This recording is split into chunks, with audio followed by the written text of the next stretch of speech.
if you're over the age of 40, you're trying to lose weight, drop fat, and drop inches, there should be one thing and one thing only that you need to be focusing on, and that is overcoming your sluggish metabolism. Hey, I'm Brian, founder of FatLossAfter40.com, and what happens as we age, our body starts to change.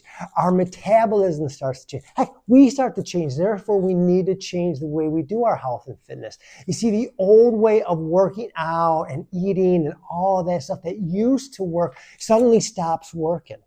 I don't know about you, but when we were in our 20s and 30s, we could probably skip a few meals, maybe do a couple extra workouts, maybe a spin class, a long run, all that, and the weight just seemed to melt off.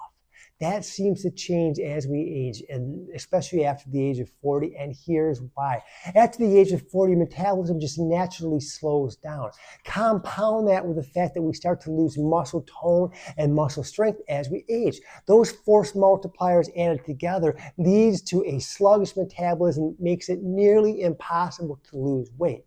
So how do we unlock unlimited fat loss? Simple. First off, we're going to look at what doesn't work, and then I'm going to give you some of the solutions to what does work. So if you go online, or maybe you know somebody, and that always looks for the short-term fix. A couple of short-term fixes are keto.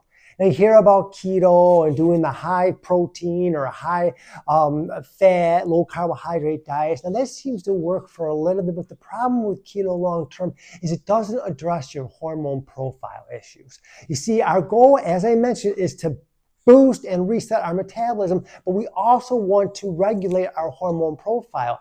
Keto diet does not do that. It actually adds stress to the body, which raises your cortisol levels. Yes, you're going to see a little bit of fat loss, a little bit of weight loss, but that weight always comes back with a vengeance. So we're not going to do keto. So that we're going to eliminate keto from the diet. So what do we have left? So typically you'll see restrictive diets. And again, restrictive diets used to work when we were younger, and anytime we say restrictive diets, we mean under 1,200 calories. And we'll have people come to us that they're only eating like 800, 900,000 calories, way too restrictive. What that does is that actually slows your metabolism down to a stall. And that again makes it impossible to lose weight because your metabolism is holding on. You are in fight or flight. You're raising your cortisol levels, so that's throwing your whole hormonal profile off, and it's putting you in starvation mode. So again, that's going to make it nearly impossible to lose weight. So we're going to eliminate the restrictive diets. Last, and this is the hardest one, is the excessive exercise. And now this is one coming from an exercise guy. You would think I would tell you just to work out more, but that doesn't work either. And you see, the problem with excess exercise is it starts to work on us mentally. It starts to break us down where we start to think, geez, am I broken? Is my body broken? I'm working out for 2 hours. Why am I not losing the weight? Why can't I achieve the results that I want? Why is this just not working? This is usually what leads to the frustration and discouragement, because you start to think, I'm not eating that many calories. I'm exercising two hours a day, and the weight is still not coming off. Again, that's the wrong approach, because when you over-exercise, when we say over-exercise, anything over 40 to 45 minutes at a time puts way too much stress on the body. And again, that trains the body to hold on to the stored body fat and does not liberate it to help you lose the weight once and for all. So we're not going to do the excessive exercise. So now that we know what not to do, what do we want to focus on? Well, we're going to take a 3-pillar approach. You see here, we believe in 3 things. First off, we're going to focus on progressive strength training. Now, when we say strength training,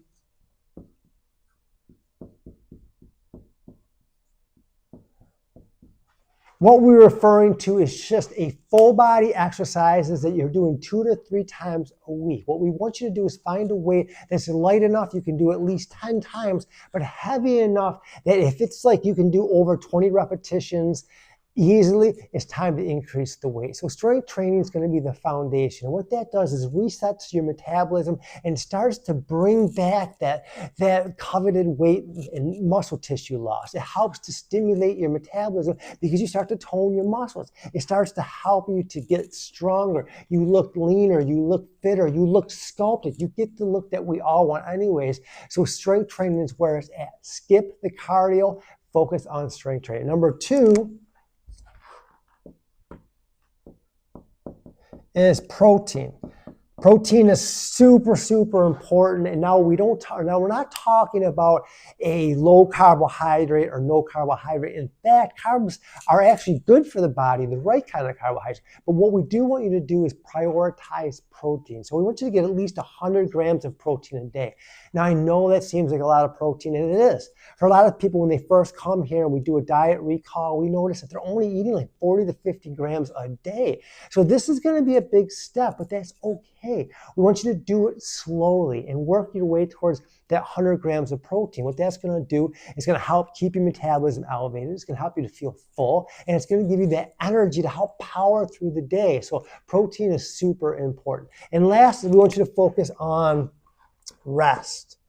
And I know this is, again, it's probably contrarian to what you think. You're like, well, shouldn't I be working out harder and harder? Should I exercise every day of the week? No. You see, the problem with working out every day or not giving your body enough rest is, again, that raises your cortisol levels. It puts too much stress on your body. And again, that makes your body reluctant to liberate that fat to help you to lose the weight. So those are the 3 things that you want to focus on. A strength training first program. Skip the cardio, focus on strength. Protein, try and get 100 grams of protein a day. And last, a sufficient amount of rest so you will feel recovered. If you focus on those 3 things, you will get the results that you desire and deserve.